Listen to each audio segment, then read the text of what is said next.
আসসালামু আলাইকুম প্রিয় পাঠক পাঠিকারা।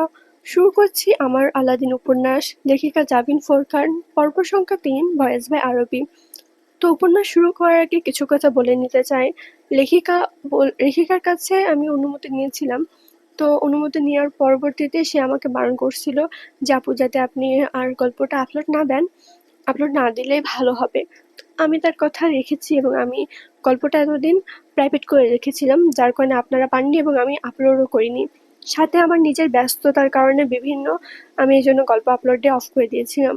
কিন্তু আমি এতদিন ধরে দেখতেছি যে অন্য অন্য চ্যানেলেও এই গল্পটা আপলোড দেওয়া হচ্ছে। যেহেতু অন্য অন্য চ্যানেলেও আপলোড দেওয়া হয়েছে এবং আমি লেখিকার কাছে জিজ্ঞেস করেছি যে আপু অন্য অন্য চ্যানেলে আপলোড কেন করা হচ্ছে, আপনি তো আমাকে বারণ করেছিলেন। তখন লেখিকা কোনো জবাব দেয়নি। এজন্য আমি ঠিক করেছি সে যদি কোনো কি বলবো অফিসিয়াল অ্যাকশন নেয়ও, তারপরে আমি এই গল্পটা কন্টিনিউ করব। কারণ অন্য অন্য চ্যানেল যদি কন্টিনিউ করতে পারে তাহলে আমি কন্টিনিউ করতে সমস্যা কি? তো আশা করব সবাই পাশে থাকবেন এবং এতদিন গল্প না দেওয়ার জন্য দুঃখিত। আমি খুবই খুবই খুবই ব্যস্ত ছিলাম, যার কারণে গল্প দিতে পারিনি। তো সামনেও ব্যস্ত থাকবো, কারণ আমার পরীক্ষা চলতেছে তার জন্য। তো আশা করি সবাই পাশে থাকবেন, বেশি বেশি করে সাবস্ক্রাইব করবেন এবং কেমন হয়েছে অবশ্যই জানাবেন। ধন্যবাদ। তাহলে শুরু করছি উপন্যাসটি। সারা রাত ঘুম হয়নি ইরামের। ছটফট করেছে সে, দরজার বাহির থেকে চিৎকার চেঁচামেচি সে শুনেছে। এরপর যেভাবে সাইবান ঝড়ের বেগে বাড়ি থেকে বের হয়ে যেতে দেখেছে, তাতে শান্তি মেলা ভার। তার জন্য মা ছেলের মাঝে এতটা যুদ্ধ শুরু হয়ে গেছে, বিষয়টা খুব খারাপ লেগেছে তার। আজকে চলে যাবে সে, তাতে যা হওয়ার হবে দেখা যাবে। ইজান বরাবরের মতোই ঘুমাচ্ছে। ভোর রাতের দিকে খাইয়ে থেকে শুয়েছে ইরাম। ছেলে ঘুমে থাকতেই সে নিজের লাগেজ টেনে ছোট্ট একটা ব্যাগ বের করলো, উপর করে ঢেলে দিল সমস্তটা। পুরনো দুটো 20 টাকার নোট, সঙ্গে একটা রূপোর আংটি পাওয়া গেল। এই আংটিটা তার অতি শখের, বাবার গড়িয়ে দেওয়া শেষ স্মৃতি, সে সম্বল। মৃত্যুর আগ অব্দি বস্তুটা হাতছাড়া করতে চায়নি সে। কিন্তু ইজানের ঘুমন্ত ছোট্ট মুখটা নজরে আসতে সিদ্ধান্ত নিতে দেরি করলো না। পুরোনো বাটন ফোন তুলে কল করলো, ওপাশ থেকে রিসিভ হতেই বলল, হ্যাঁ আমি। আমাকে শুধু 2 দিনের জন্য থাকতে দেবে? কথা দিচ্ছি কোনো সমস্যা করব না। শুধু ইজানকে ডাক্তার দেখাবো আর নতুন ম্যাচ দেখে উঠে পড়বো। জরুরি দরকার, প্লিজ যদি একটু ব্যবস্থা করা যায়। ও হ্যাঁ, থ্যাংক ইউ, সত্যি অনেক কৃতজ্ঞ হলাম। আমি দুপুরের আগে চলে আসবো। ওকে, রাখছি। ফোন কেটে একটা স্বস্তির নিঃশ্বাস ফেলল ইরাম। আগামী 2-3 দিনে জোগাড় হয়ে গেছে। এবার শুধু খালামণিকে বলে কোনো ভালো শিশু বিশেষজ্ঞ সন্ধান নিয়ে ফিরে যাবে। ইজামকে পাতলা কম্বল টেনে ঢেকে কপালে একটা চুমু দিয়ে রুম থেকে বের হলো ইরাম। সামিয়ার রুমটা নিচতলায়, কিন্তু একদম অপর পাশে। ডাইনিং রুম ঘুরে যেতে হয়। ডাইনিং রুমের ভিতর পা রাখতেই ইরাম থমকে গেল, কারণ টেবিলের উপর বসে আছে সাইবান স্বয়ং। ফিরল কখন? রাগ শেষ হয়েছে? মুখ দেখে তো মনে হচ্ছে না। টেবিলে বড়সড় একটা আর্ট পেপার ছড়িয়ে মার্কার দিয়ে খচখচ করে কিছু লিখছে সেটা। অত্যন্ত মনোযোগী দৃষ্টি। হাতছাড়া ট্যাঙ্ক টপ পরা, জিন্স পরনে, শার্ট ছিল যেটা ছুঁড়ে ফেলে রেখেছে সোফার উপর। ইরাম না পারতে কিছুটা কৌতূহলী হয়ে উকি মারলো। একটা পোস্টার বানিয়েছে সাইবান, যেটা গোটা গোটা অক্ষরে লেখা, প্রফেশনাল হাজবেন্ড, প্রফেশনাল হাজবেন্ড। আপনি কি অসহায়, একাকিত্ব ভরা জীবন বইতে পারছেন না? চান একজন নির্ভরযোগ্য বড়লোক সঙ্গী? সে শুধু আপনাকে কেন, আপনার বাচ্চা কাচ্চা, দাদি নানির 14 গোষ্ঠী পেলে পুষে দেবে। তবে হ্যাঁ রমণী, এই বিজ্ঞপ্তি আপনারই জন্য। আপনার বয়স যতই বড় হোক না কেন, তার চাইতে বড় হতে হবে আপনার মন, যেন সেখানে আমার জায়গা হলেও কুমতলবের জায়গা না হয়। আপনাদের সেবায় আছি আমি, professional husband Saiban Aladdin. Booking করতে আজই যোগাযোগ করুন এই নাম্বারে, প্রফেশনাল হাজবেন্ড, এরপর 01 ড্যাশ ড্যাশ ড্যাশ নাম্বার। এই প্রথমবারের মতো সদা শান্ত ইরামও আঁতকে উঠে পড়ল। এই ছেলের মাথা আসলেই নষ্ট, পুরোপুরি নষ্ট। সাইমন মার্কারের ক্যাপটা ঠোঁটে গুজে রেখে তার দিকে তাকালো, অতঃপর বাঁকা এসে লাফিয়ে টেবিল থেকে নেমে পড়লো। হেলে দুলে পোস্টার নিয়ে বাড়ির বাহিরে চলে গেল। ইরাম না পারতে ছুটে গেল তার পিছু পিছু। বাড়ির বাহিরের গেটের কাছে দেয়ালে আঠা দিয়ে সুন্দর করে পোস্টারটা লাগিয়ে দিল সাইবান। দারোয়ান একপাশে দাঁড়িয়ে হাঁ হয়ে ঘরের ছেলের কাহিনী দেখেছে। ইরাম হাঁপাতে হাঁপাতে পৌঁছালো সেখানে। আলাদিন, তোমার মাথা খারাপ হয়ে গিয়েছে? না তো, আমার মাথা একদম চকাচক। নতুন বিজনেস আইডিয়া পেয়েছি। যদি আমাকে ব্যবহার হতেই হয় তুমি ভালোভাবেই হব। কি বলেন আপু? ইরাম আর সইতে পারল না, এগিয়ে গিয়ে খপ করে সাইবানের একটা হাত পাকড়াও করলো, অপর হাতে সদ্য টাঙানো পোস্টারটা দেওয়াল থেকে ছিঁড়ে টুকরো টুকরো করে ছুঁড়ে মারলো রাস্তায়। ক্রুদ্ধ দৃষ্টিতে দেখলো সাইবানকে, যেন এই মুহূর্তে বেশ খানিকটা বিস্ময় নিয়ে তার হাত ধরা নিজের হাতটার দিকে চেয়ে আছে। একটা ৩২ বছরের ডিভোর্সি মহিলার সঙ্গে একটা পরপুরুষের বাচ্চা নিয়ে কেউ সমস্যায় পড়ে গিয়েছে, তাই না? Sorry, I am very sorry. চলে যাচ্ছি, শান্তিতে থেকো তুমি। তবুও just stop this nonsense, will you? ইরামের দৃঢ় কণ্ঠস্বরে সাইবানের চেহারার অদ্ভুত একটা অভিব্যক্তি ফুটে উঠল। বালটা বাঁকা হেসে তপ্ত কণ্ঠে বলে উঠল, তা কোথায় চলে যাবেন? লম্পট স্বামীর কাছে? Well, not happened anymore. হঠাৎ করে আমার অন্যের হক মেরে দেওয়ার ভীষণ রকম ক্রেভিংস হচ্ছে। তা সে হকটা হোক আপনার এক্স হাজবেন্ডের। হসপিটাল থেকে মাত্রই ফোন এসেছে, জরুরি একটা পেশেন্টে দেখতে হবে। তার বিশ্রাম অসম্পূর্ণ রেখে সামিয়া হন্তদন্ত হয়ে নিজের রুমে তৈরি হতে চলে গেল।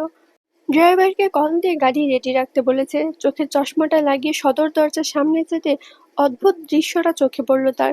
সাইবান আর ইরাও দুজন পাশাপাশি হেঁটে বাড়ির ভিতরে ঢুকছে।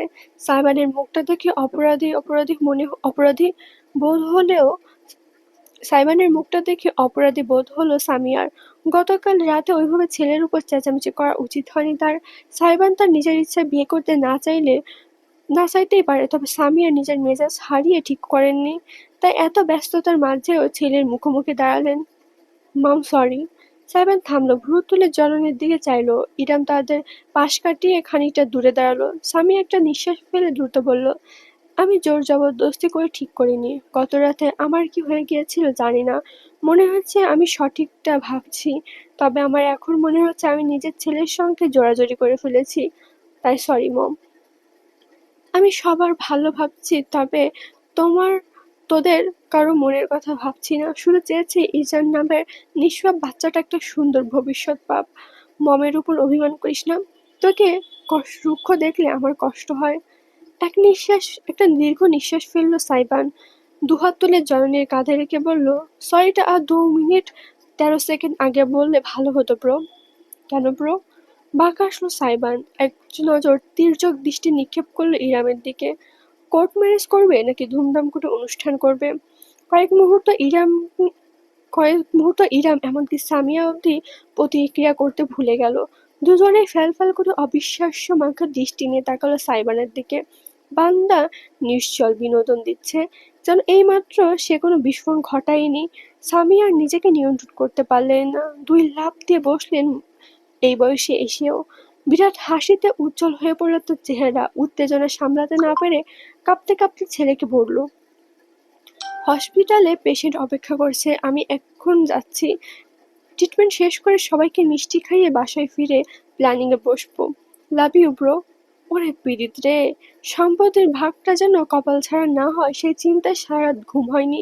আপনাকে এখন আমার প্রতি পীড়িত দেখাতে হবে না, শুধু প্রপার্টি পেপারে সাইন করে দিলে চলবে। Deal clean. Clean deal. চোখ টিপ দিয়ে হাসলো সাইবান। খিলখিল করে হেসে তাকে জড়িয়ে ধরে পিঠে কয়েকটা উৎসাহের সহিত চাপড় দিয়ে সামিয়া দ্রুত এগোলো।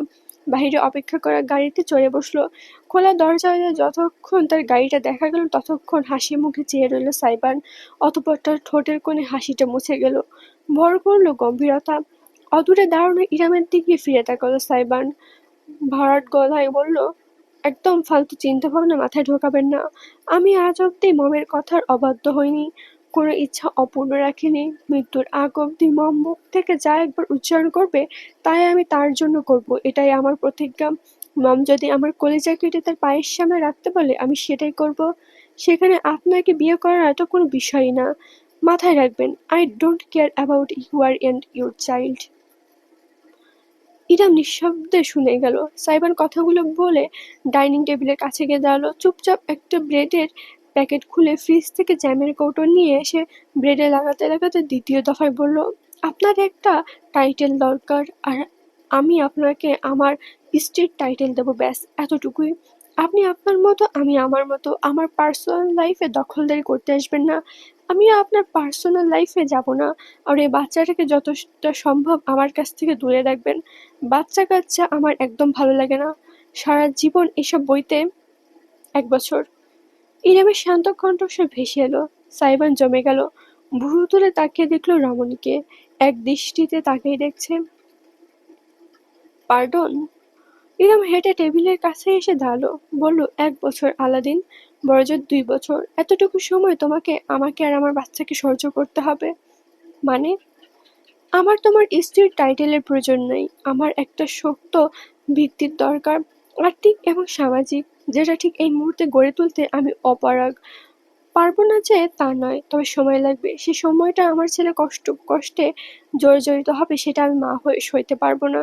খালামণি চায় আমরা বিয়ে করি, তুমি চাও তোমার মায়ের ইচ্ছা পূরণ করতে, আর আমি চাই আমার ছেলের জীবনটা সহজ করতে। ব্যাস, এই 1-2 বছর দরকার শুধু আমার। কথা দিচ্ছি, যেদিন নিজের পায়ে দাঁড়াতে পারবো, সেদিন নিজের একটা শক্ত ভিত্তি করতে পারবো, সেদিন অসহায়ের মতো হাত না পেতে নিজের সামর্থ্যে নিজের ছেলেকে মানুষ করতে সক্ষম হব, সেদিন তোমার জীবন থেকে আমি আর ইজান দুজনই চলে যাব আলাদিন। যদি তুমি না চাও আমরা থাকবো না, তুমি তোমার মতো বাঁচতে পারবে মুক্তভাবে। একটা মানবিকতার সম্পর্কের বাঁধন থেকে মুক্তি পাবে। তুমি ছেলে মানুষ, তাছাড়া তোমার যে পরিচিতি এবং চেহারা, তাতে তোমার যেন ভবিষ্যতে মেয়ের অভাব পড়বে না। ডিভোর্সি মেয়েদের জন্য শেষ ডিভোর্স মেয়েদের জন্য শেষ, কিন্তু ছেলেদের জন্য নতুন শুরু। আপনি নিজের ক্যারিয়ার করতে পারলে আমাকে ডিভোর্স দেবেন ইরাম আপু? হ্যাঁ। না তুমি আমাকে চাও, না আমি তোমাকে চাই, কিন্তু আমার তোমাকে ব্যবহার করতে হবে, কিছুদিনের জন্য হলেও তোমার অনুগ্রহ নিতে হবে। সেজন্য আমি দুঃখিত। আমি পারি না তোমার উপর বোঝা হয়ে বসতে। আমি চাইও না তুমি এমন একটা সম্পর্কের বোঝা আজীবন টেনে যাও, যেটা তুমি কোনোদিন মন থেকে মেনে নিতে পারবে না। তো ভালো এটাই, আমাদের দুজনের উদ্দেশ্য পূরণ হয়ে গেলে ভিন্ন পথে চলে যাওয়া। যদি আমরা এই বিয়েটাকে টিকিয়ে রাখতে না পারি, তাহলে ডিভোর্সই সই। এটা আমাদের সিক্রেট কন্ট্রাক্ট, খালামণিকে জানানোর প্রয়োজন নেই। পাক্কা 1 মিনিট সাইবার হাঁ করে ইরামের দিকে চেয়ে রইল। চেহারার এমন একটা ভাব দেখা গেল যে এই তো অট্টহাসিতে ফেটে উঠবে, অথচ সাইবার হাসল না। সোজা হয়ে দাঁড়িয়ে একটা নিঃশ্বাস ফেলে বলল, বেশ, নট ব্যাড ডিল। জীবনের কিছু বছর একটা চ্যালেঞ্জ নিয়ে কাটানো। I am ready. সহজাত হাসিতে ফিরে এলো সাইবানের ঠোঁটে। ইরাম এগিয়ে গিয়ে নিজের হাতটা বাড়িয়ে দিল, উদ্দেশ্য করে বলল, ডিল? সাইবান জিভ দিয়ে ঠোঁটে তির্যক হাসি হেসে খপ করে তার হাতটা ধরল, ঝাঁকি দিয়ে বলল, পারফেক্ট ডিল। তবে সঙ্গে সঙ্গে ইরামের হাতটা ছাড়ল না সাইবান। ইরাম এক মুহূর্ত কি যেন ভাবলো, অতবার বলল, তবে একটা কথা, আমাদের ডিভোর্সের পরের ব্যাপার। এই বিয়ের সময়সীমা চলাকালীন আমার কিছু শর্ত আছে, সেসব তোমাকে মেনে চলতে হবে। ও, আমি এখন সত্যি বুঝতে পারছি না, আপনি আমার অনুগ্রহ নিচ্ছেন, নাকি আমি আপনার? সব ফরমাইশ ইচ্ছে আপনি জারি করছেন তখন থেকে, আমারটার কি হবে? তোমারটাও শুনবো, আগে আমারগুলো শোনো। ইরামের হাতটা এতক্ষণে ছাড়লো সাইবান। বুকে 2 হাত বেঁধে একই সঙ্গে বিনোদে এবং মনোযোগ দিয়ে তাকালো। ইরাম একটা দীর্ঘশ্বাস ফেলে বলল, প্রেম করো? প্রেমিকা আছে? সাইমন কেসে উঠল। গলায় মাছের কাঁটা আটকে গিয়েছে এমন একটা ভঙ্গিমায় কয়েকবার গলা খাকারে দিয়ে বলল, WTF? ফেল করে চেয়ে রইল। এই WTFটা কি? মাথা ঝাঁকালো সাইবান। কিছু না, আপনার মতো মিলেনিয়ালটা এসব বুঝবে না। আচ্ছা, তাহলে বলো, প্রেম করো? কয়েকটা করেছো কখনো? রীতিমতো হাতের আঙুল ধরে গোনা শুরু করলো সাইবার্ন। ক্লাস 6-এ একটা, 8-এ এসেই ব্রেকআপ, ক্লাস 8-এ শেষে আরেকটা, ক্লাস 9-এ একটা, ক্লাস 10-এর এসএসসি জ্বালায় করতে পারেনি। কলেজ লাইফে 6 মাসে 6 মাস করে 4টা। এরপর হয়েছে, আর বলতে হবে না, থামো। ইরামের গাল দুটো লাল হয়ে উঠল। কি আজব চিজ, এভাবে নির্বিকারভাবে প্রেমিকার ফর্দা ধরিয়ে দিয়ে যাচ্ছে সামনে। কয়টা হলো? ইরাম গোনার সময়ও পায়নি। মাথা ঝাঁকিয়ে নিজের অযাচিত লজ্জাটুকু ঝেড়ে সামান্য কণ্ঠ পরিষ্কার করে জিজ্ঞেস করল, অতীতের লিস্টে দিতে হবে না, এখন করো নাকি সেটা বলো। বিরল হাসলো সাইবান। এক কামড়ে একটা গোটা পাউরুটি মুখে ঢুকিয়ে চিবোতে চিবোতে জানালো, এখন একটা সিচুয়েশনশিপ আছে, আরেকটা বেঞ্চি। মাথাটা চক্কর দিয়ে উঠল ইরামের। হাই খোদা, নিজেকে বুড়ি দাদি মনে হচ্ছে তার সাইবানের সামনে। আজকালকার ছেলেমেয়েরা এসব ভাষা কি বলে? সাইবান যেন কত সালে জন্ম নিয়েছে? 2001 হয়তো। এটা জেনারেশনের একটা নাম আছে, কি যেন বলে? গেঞ্জি না তুমি? সাইমনকে ভয়ঙ্কর অপমানিত মনে হলো। দুহাত দুদিকে শাহরুখ খানের স্টাইলে ছড়িয়ে সে জোর গলায় বলল, জেন জি, নট গেঞ্জি, অশিক্ষিত মিলেনিয়াল।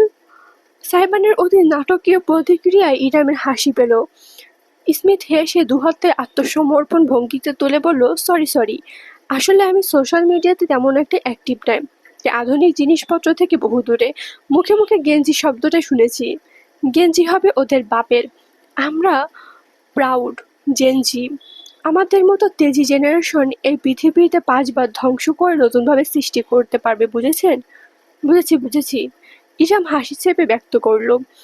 এবার বলল, এই সিচুয়েশনশিপ জিনিসটা আসলে কি? আমাদের সময় তো শুধু রিলেশনশিপ হতো। এতক্ষণ একটু ঠান্ডা হয়ে আসলো সাইবান টেবিল থেকে এক বোতল পানি নিয়ে ঢকঢক করে বলল, ওসব আপনাকে বুঝতে হবে না আপু, আপনি আপনার কথা বলুন। আমার প্রেম প্রীতির হিসাব নিয়ে কি বলতে চাইছেন? এবার শান্ত অথচ দৃঢ় গলায় ইরাম বলল, হয়তো আমাদের বিয়ের মেয়াদ থাকবে, তবে বিয়েটা আমরা দুজনেই সম্মান করবো আলাদিন। তুমি চেয়েছো তাই আমি কখনো তোমার ব্যক্তিগত জীবনে হস্তক্ষেপ করব না। তো যতদিন তুমি আর আমি একই কলমে একই কালেমার বন্ধনে আবদ্ধ থাকবো, ততদিন সংযত হয়ে চলবে। দ্বিতীয় কোনো নারীর ব্যাপারে যেন আমি না শুনি না বলছি। বাকি সব দিক তুমি স্বাধীন, কিন্তু এই এক নারী গঠিত ব্যাপারে তোমার বাধাপ্রাপ্ত। Clear? Are you jealous my dear আপু? থমকে গেল ইরাম। সাইবানের চেহারা পাল্টে গিয়েছে, তাতে অদ্ভুত এক অভিব্যক্তি দেখা যাচ্ছে। অত্যন্ত ধীরে সময় নিয়ে শিকারী ভঙ্গিতে হেঁটে হেঁটে টেবিলের ঘুরে ইরামের সামনে এসে দাঁড়ালো। ইরাম একটা ঢোক গিলল না পারতে। কাছ থেকে সাইবানের শারীরিক গঠন আরও বেশি স্পষ্ট হলো। ছেলেটা জিম করে, শরীরের মাংসপেশি বেশ ফোলা এবং শক্তিশালী। টাইট কাপড় পরার কারণে খাস কাটা পেশিগুলো প্রকাশ পাচ্ছে। ইরাম হাতে বয়স হয়তো বয়স বড়, তবে সাইবানের ভারী পুরুষালী কাঠামোর সামনে সে একটা পিচ্চি মাত্র। তার গলা সামান্য কেঁপে উঠল যখন সে প্রতিবাদ করতে চাইল, জেলাস হব কিসের জন্য? তোমার মাথা খারাপ? আমি তো শুধু। শেষ করার সুযোগ দিল না ইরামকে। সাইবার হঠাৎ করে ঝুঁকে এলো, টেবিলের দুই পাশে নিজের দুই হাত রেখে মাঝখানে ইরামকে আবদ্ধ করে ফেললো। ইরামের ফিনফিনে পাতলা শরীরের উপর নুয়ে আসতেই রমণী সরতে চাইল। টেবিলের উপর রীতিমতো আধশোয়া হয়ে পড়ল। সাইবানের চোখে তাকাতে পারল না। একটা ধমক দেবে নাকি ছেলেটাকে? সাইবানের ঠোঁট জুড়ে তির্যক হাসি। একটা হাতের আঙুল তুলে সে বিব্রত হয়ে যাওয়া ইরামের শুকনো মুখের ওপাশ থেকে একগুচ্ছ চুল সরিয়ে কানের পিছনে গুঁজে দিল। আপনি যদি পজিটিভ হন, তো আমি ওভার পজিটিভ ইরাম আপু। আমি over protective, over jealous, over thinking, over toxic, over everything. আমি আমার সিচুয়েশনশিপের কাছে অন্য ছেলের 300 হাত সিচুয়েশনশিপদের কাছ থেকে অন্য ছেলেদের 300 হাত দূরে রাখি। তাহলে আমি আপনার সঙ্গে কি করতে পারি বলুন তো? নিঃশ্বাস আটকে গেল ইরামের। এতটা কাছ থেকে সাইবানের চোখে চোখ পড়তে সে আটকে গেল। ছেলেটার কথা মন্ত্রমুগ্ধের মতো সম্মোহিত হয়ে গেল তাতে। ভুরুর উপর পিয়ার্সিংটা জ্বলজ্বল করে উঠল। জিভ দিয়ে গাল ঠোঁট ভিজিয়ে তীব্র এক ভঙ্গিমায় হাসল সে। ইরামের চোখে চোখ রেখে ঘোষণা করল, I am not a red flag, I am a damn black flag. লাল পতাকা, কালো পতাকা এসবের অর্থ ইরামের জানা নেই। ছেলেটা আবার গেঞ্জি, উফ, জেনজি মার্কা কথা বলছে। তবে ইরাম চাইলেও কিছু বলতে পারল না। ঠোঁট নাড়ালো ঠিকই, কিন্তু শব্দ বেরোলো না। সাইবান তার এতটা কাছে ঝুঁকে এলো যে তাদের দুজনের মাঝে শুধু ইঞ্চি কয়েক মাত্র ব্যবধান। অজান্তে ইরাম টেবিল ম্যাট আঁকড়ে ধরল দুহাতে। আমার জন্য বড় নারী নিষিদ্ধ হলে আপনার জন্য বড় পুরুষ নিষিদ্ধ, ঝুঁকিপূর্ণ, বিপজ্জনক, হানিকারক, হারাম। এতটুকুতে থেমে একটা হাতে অত্যন্ত আলতোভাবে ইরামের গাল ছুঁয়ে দিয়ে সাইবান দৃঢ় গলায় বলল, যতদিন আলাদিনের জীবনে থাকবেন ততদিন আলাদিনের হয়ে থাকবেন। মনের ভেতরে কোনো জঙ্গলের অবশিষ্ট অংশ থাকলে জঙ্গলটাকে উজাড় করার দায়িত্বটাও এই আলাদিনের। জানি আজকের পর্ব ছোট হয়েছে, ব্যস্ত ছিলাম অনেক, তবুও গল্পটা আপলোড দেওয়ার চেষ্টা করেছি এবং প্রতিদিন দিব। সবাইকে ধন্যবাদ। সবাই বেশি বেশি করে শেয়ার করবেন। চ্যানেলের রিচ অনেক অনেক কমে গিয়েছে, সাবস্ক্রাইবারও কমে গিয়েছে। সবাই বেশি বেশি করে সাবস্ক্রাইব করবেন, লাইক করবেন, শেয়ার করবেন, কমেন্ট করবেন। ধন্যবাদ।